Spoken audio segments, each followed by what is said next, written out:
¿Cómo están? Buena jornada para todos. Temas económicos a esta hora. Vamos a abrir titulares. Argentina va a estar con nosotros en la región latinoamericana. Causa gran preocupación lo que está pasando en esa nación. La estampida del dólar remece a Argentina y pérdida de reservas por 947 millones de dólares. Cayeron los depósitos, siempre en moneda verde.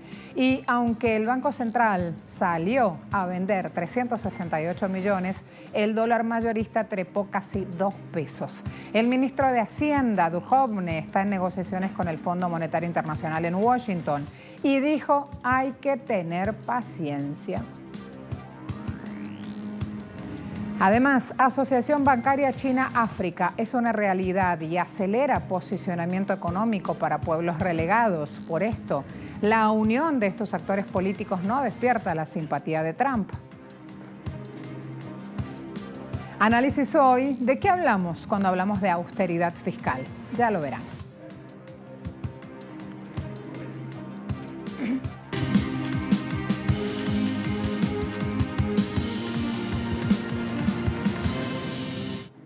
Con un pedido de paciencia a los argentinos, el ministro de Hacienda, Nicolás Duhovne, concluyó su encuentro en Washington con Christine Lagarde. Dijo: no puedo dar tiempos, Argentina busca un nuevo convenio de rescate con el FMI después de haber firmado hace solo 3 meses un primer acuerdo. La aspiración del gobierno, según dijo el funcionario, es poder firmar en la segunda quincena de septiembre, tras la asamblea anual que hace el Fondo Monetario Internacional. Por ahora no hay montos ni precisiones que se puedan informar, según Duhovne, pero existen expectativas de llegar a buen puerto. Con el mismo tono, el Fondo Monetario Internacional expresó en un comunicado que mantiene su apoyo a los intentos de Argentina de encarrilar su economía, y en otro tono, el presidente Macri, Duhovne, Marcos Peña y el presidente del Banco Central, Luis Caputo, fueron imputados por la justicia argentina por este acuerdo con el FMI. En el país, el dólar, la realidad de todos los días, no para de dar saltos, se proyecta a 50 pesos para fin de año con una inflación superior al 40%, según consultoras locales. Bueno, no puedo dar tiempos, no puedo hoy dar tiempos. Pretendemos que sea votado en el board que se va a llevar adelante en la segunda mitad de septiembre, y para eso tiene que haber acuerdo técnico antes de ello, pero lleva unos días porque tiene que pasar por los distintos departamentos del fondo. Entonces, por más que vayamos logrando entendimientos en cada uno de los temas que estamos discutiendo, luego todo esto requiere un proceso formal para finalmente que tenga acuerdo a nivel de staff y que pueda ser llevado a la Junta Directiva. Pero, ¿qué pasa en Argentina que a solo 3 meses el gobierno negocia un nuevo acuerdo?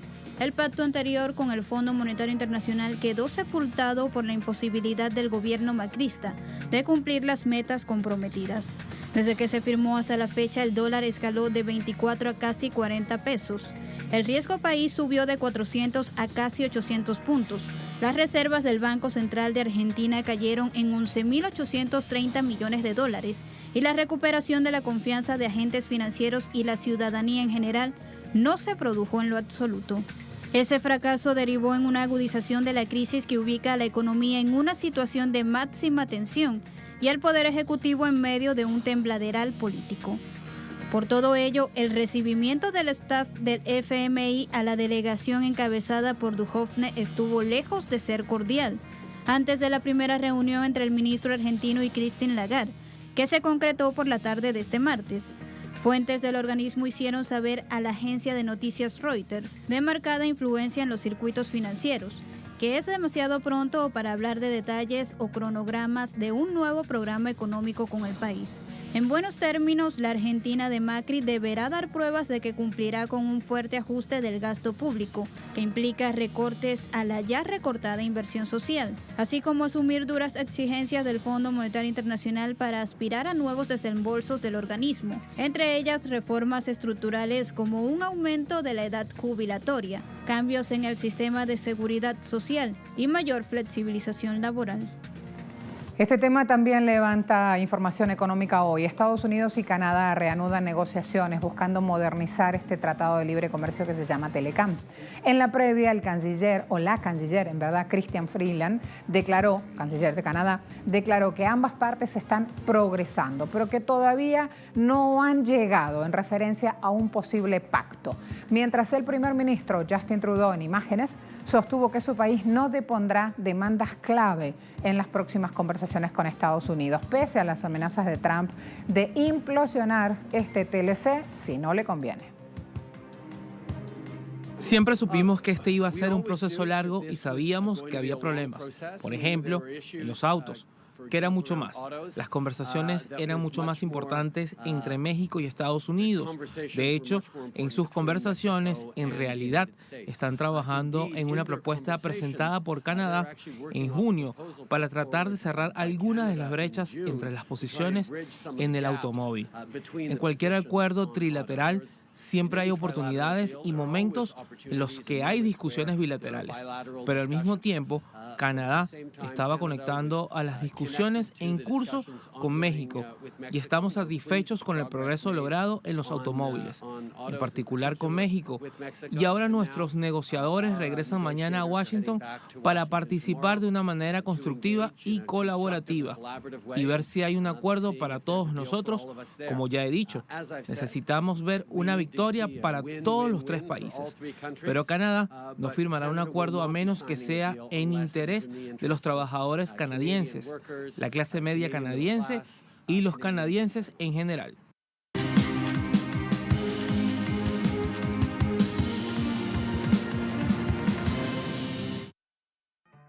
Amazon supera la barrera del $1 billón en valor de mercado.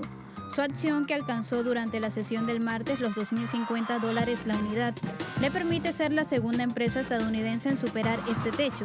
En el último año, los títulos de la empresa de Jeff Bezos se han doblado, ya que en agosto del año pasado estaban en $2.000. Pero los análisis positivos de varias agencias en los últimos tiempos han repercutido en una subida de su precio. Hasta ahora, la californiana Apple era la única compañía de Estados Unidos que había alcanzado el $1 billón de capitalización, una barrera que superó el pasado 2 de agosto. No obstante, la primera en llegar a ese valor en 2007 fue la petrolera pública china PetroChina, aunque rozó ese valor brevemente.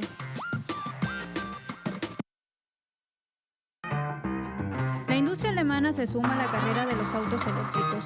A pesar de que Alemania ha sido la pionera en la industria automotriz, cuando se trata de autos eléctricos, el mercado está dominado por Tesla, Renault, Nissan, General Motors y fabricantes chinos.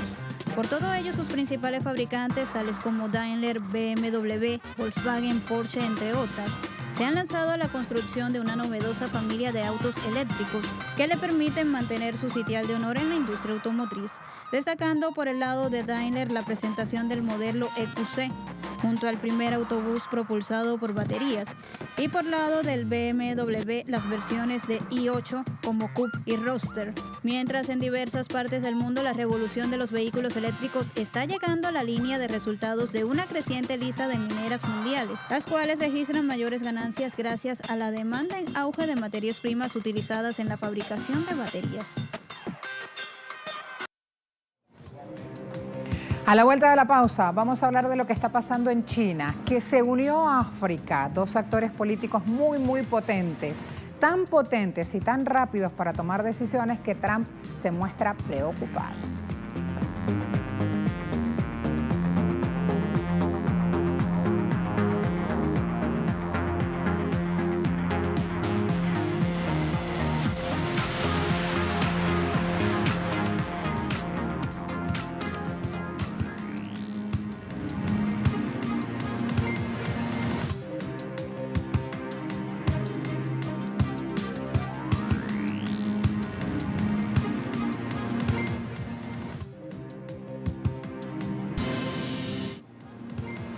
El foro China-África desarrollado esta semana en Beijing sigue generando repercusiones y alarmas en Estados Unidos, pese a que las corporaciones mediáticas insisten en calificar esas alianzas de nuevo colonialismo.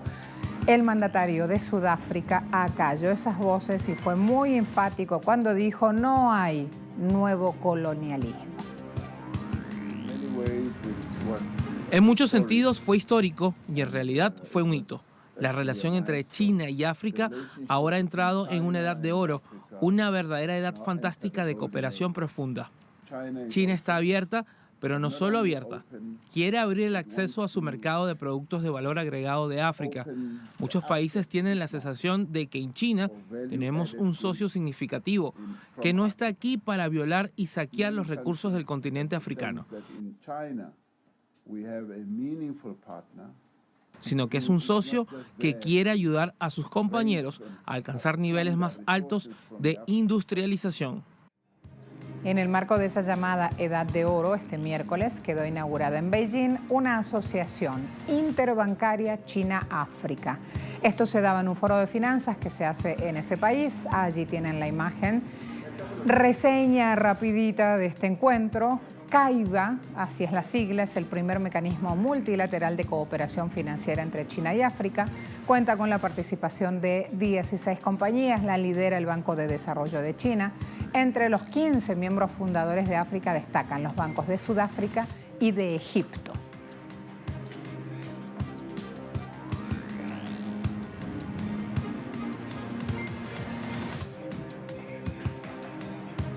El establecimiento de la Asociación Interbancaria China-África inyectará un nuevo ímpetu en la construcción de la infraestructura de los países africanos y su cooperación de capacidad de producción con China, así como el desarrollo de recursos minerales, turísticos y de infraestructura. La cooperación incluirá muchos campos: infraestructura, energía. Es muy esencial para la relación entre China y África. Creo que el grupo combinado reúne la experiencia sobre el terreno en términos de África, con la capacidad financiera de China, y creo que es una fortaleza. Ahora, vamos con temas de Brexit. Un acuerdo de salida entre Reino Unido y Unión Europea está a la vista, lo dijo el ministro Brexit, Dominic Raab, al Parlamento, mientras los legisladores de los partidos opositores destacaban que el plan de negociación actual tenía pocas esperanzas de ser aprobado. Así que entre todos juntos tomaban un airecito nuevo a ver qué es lo que se prepara aquí. Reino Unido saldrá de la Unión Europea el 29 de marzo del 2019 y aún debe garantizar un acuerdo para definir relaciones futuras con Bruselas y gestionar el impacto económico de terminar más de 4 décadas de integración con ese bloque comercial, el más grande del mundo. Eso es la Unión Europea. Por otra parte, Alemania y sus socios están enfocados en lograr un acuerdo, aunque no tengan garantías de ser alcanzado. No queremos que estas negociaciones colapsen, pero tampoco podemos descartarlo por completo, porque todavía no tenemos ningún resultado. Pero puedo asegurarle que utilizaremos toda nuestra fuerza y creatividad para asegurarnos de que se llegue a un acuerdo. Supongamos que Reino Unido será un tercer país y que un acuerdo de libre comercio muy intensivo puede ser la base de nuestra futura relación. En términos de tiempo, estoy deliberadamente abierta y en otoño tendremos que haber acordado no solo cómo la separación se llevará a cabo legalmente, sino que también debemos ser lo más claro posible sobre cómo será nuestra relación futura. Ahora veamos esta alianza. Turquía, Qatar firmaron en Doha un acuerdo de asociación económica y comercial que liberaliza bienes y servicios, un acuerdo que promete avanzar a la hora de reducir el déficit en cuenta corriente de Turquía y lograr atraer capital de Qatar al país. A su vez, incluye servicios de telecomunicaciones y servicios financieros como la reducción de costos de producción, suministrando recursos energéticos más baratos, caso petróleo y gas natural. El sector empresarial de Emiratos invertirá en energía, agricultura y también en el rubro inmobiliario, mientras que las empresas turcas participarán en programas de industrialización y comercio minorista, sumándose a los 137 proyectos que están en desarrollo. Qatar y Turquía son dos fuerzas importantes de Medio Oriente. Con esta decisión no se quedan por fuera del proceso de formar una nueva orden en la geografía en la región. Con esta firma del acuerdo están diciendo mejor juntos que separados. A la vuelta de la pausa, un tema que parece difícil, complicado, pero ya va a ver que no es tan así. Austeridad fiscal. Develamos las claves.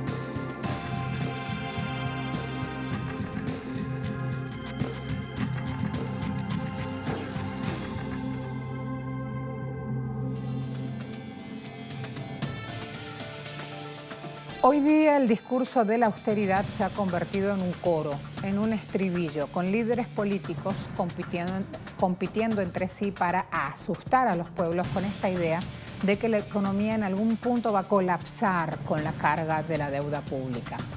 Venden la austeridad como un mal necesario, como una medicina amarga que hay que consumir, cuando en realidad es un tratamiento que pretende curar la enfermedad matando al paciente. La austeridad es un detonante de la violencia y de la desigualdad. Miren los datos CEPAL.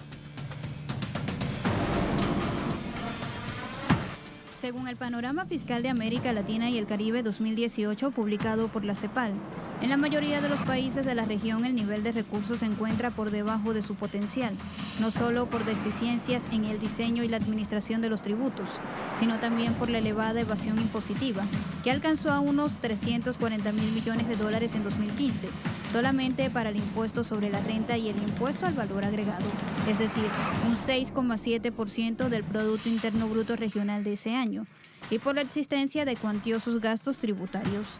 Agrega que el impuesto a la renta personal continúa siendo el talón de Aquiles de los sistemas tributarios, con una recaudación regional promedio de 1,8% del Producto Interno Bruto en 2015, comparada con el 8,4% del Producto Interno Bruto para los países miembros de la Organización para la Cooperación y el Desarrollo Económico. Todo ello conduce a otro gran déficit a nivel regional, la escasa capacidad redistributiva de la tributación con estructuras tributarias dominadas por impuestos indirectos regresivos, en una región como América Latina que continúa siendo la más desigual del planeta, a pesar de los avances logrados en esta materia durante la década pasada, según estimaciones de Alicia Bárcena en el prólogo del documento. Hay expertos que señalan que en América Latina la prioridad en la distribución del gasto público no estriba en la búsqueda de satisfacer necesidades ciudadanas o en garantizar un sistema integral de derechos sociales y económicos, sino que la prioridad descansa en hacer sostenible el pago de la deuda pública y mantener funcionando este sistema que traslada riqueza del Estado al sector financiero. Datos CEPAL, vuelvo a ese punto. Durante 2017, el pago de intereses de América Latina alcanzó 2,3% del PIB promedio, 0,2 puntos porcentuales del PIB más que en el 2016. Brasil sigue siendo el país de la región cuya deuda tiene un costo mayor. Cuando hablo de ese costo es el 5,7% del PIB. Acuérdense, tengan en este momento en memoria el mapa económico, la cantidad de habitantes que tiene Brasil, y decimos tiene un 5,7% del PIB de deuda. Le sigue Argentina. Argentina no estaba medido todavía en la Argentina actual, con el Fondo Monetario Internacional bajo el brazo. Pero bueno, le sigue Argentina, Colombia, Costa Rica, Honduras y Dominicana con niveles superiores o iguales al 3% del PIB. Por esto CEPAL dice, América Latina y Caribe persisten allí privilegios tributarios que se concretan en exenciones fiscales, en evasión, en bajo impuesto a la renta.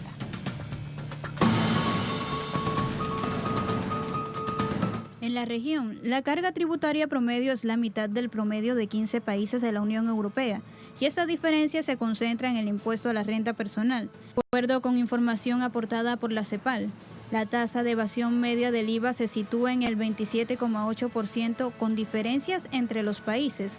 Por un lado se encuentra Uruguay con la tasa de evasión más baja de la región. Luego hay un grupo de países que exhiben tasas cercanas o superiores al 20%, pero inferiores al 30%, varios de América del Sur y México. Y por último, hay otro grupo cuyos valores superan el 30%, los de Centroamérica, Ecuador y Paraguay. Las estimaciones de la evasión al impuesto sobre la renta son mucho más elevadas. El promedio de la región alcanza casi el 50%. Para hacerlo más exacto, es de 47,5%. En un extremo están Costa Rica, Ecuador, Guatemala y República Dominicana, con tasas cercanas al 65%. Y en el otro lado está Brasil, Chile y México, con valores significativamente menores, entre el 28 y el 31%.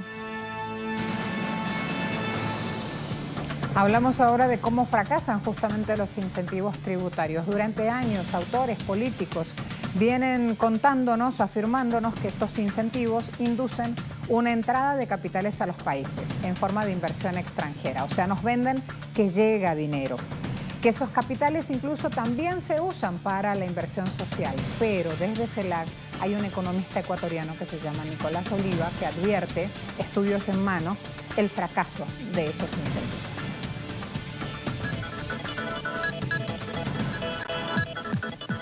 Oliva explica que se debe a que los defensores de los incentivos los justifican desde la teoría neoclásica del costo del capital, según la cual las empresas acumulan capital hasta el punto en que el rendimiento del mismo es mayor a su costo. Por ende, políticas a favor de reducir su costo siempre serán beneficiosas, según la economía neoclásica. Sin embargo, esta teoría no coincide con la realidad latinoamericana, afirma el experto. Dice que en realidad la estabilidad macroeconómica, una mano de obra calificada o buena infraestructura son factores determinantes a la hora de definir dónde invertir. Un estudio realizado para el Banco Interamericano de Desarrollo demuestra que lo señalado por Oliva es cierto. Según encuestas realizadas a empresarios de la región, los propios empresarios afirman que los mayores obstáculos para el desarrollo de las empresas están en la inestabilidad política, las prácticas anticompetitivas, el poco acceso a crédito y la corrupción. Al respecto, Oliva de CELAC advierte que parece haber dos tipos de empresarios. Por un lado, los pequeños y medianos que buscan mejores condiciones de mercado para invertir, y por otro lado, los grandes grupos que al tener una tasa de ganancia garantizada, hacen ejercicios de lobby para ampliarla al máximo posible y conservar los hilos de poder en base a favores políticos, entre los que se cuentan los tributarios. Evidentemente, las transnacionales petroleras, mineras y agroindustriales están situadas en este segundo grupo de empresas y reciben beneficiosas políticas específicas consensuadas con los gobiernos más neoliberales de la región.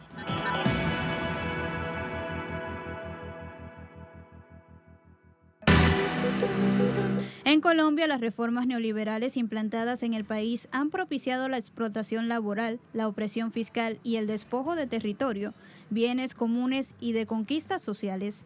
Con la llegada de Iván Duque parece que el camino continúa. Él apela al equilibrio fiscal únicamente por la vía del recorte de los derechos sociales, sin corregir el enorme derroche de recursos a favor de unos pocos. El caso mexicano. Enrique Peña Nieto emprendió reformas amparadas bajo el paraguas neoliberal, agrediendo de manera directa a las clases populares, manteniendo las políticas macroeconómicas dictadas por las instituciones financieras internacionales y por Estados Unidos con Donald Trump a la cabeza. La crisis fiscal que tiene como fuente el pago de la deuda pública insostenible de Puerto Rico, una nación sometida por Estados Unidos, ha ocasionado impagos a entidades estatales como la policía.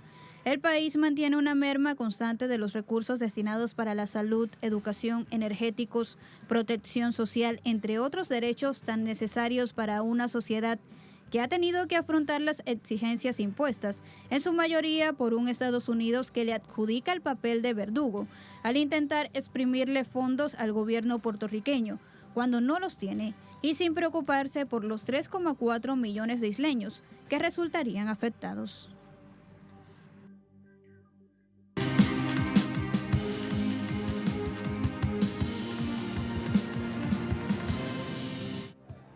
De inmediato, para terminar ya, cotizamos Brent, $77,48 el barril, WTI, precios petroleros en este caso para Estados Unidos, 69,08, OPEP marcando en $76,32 el barril. A todos, muchas gracias, hasta luego.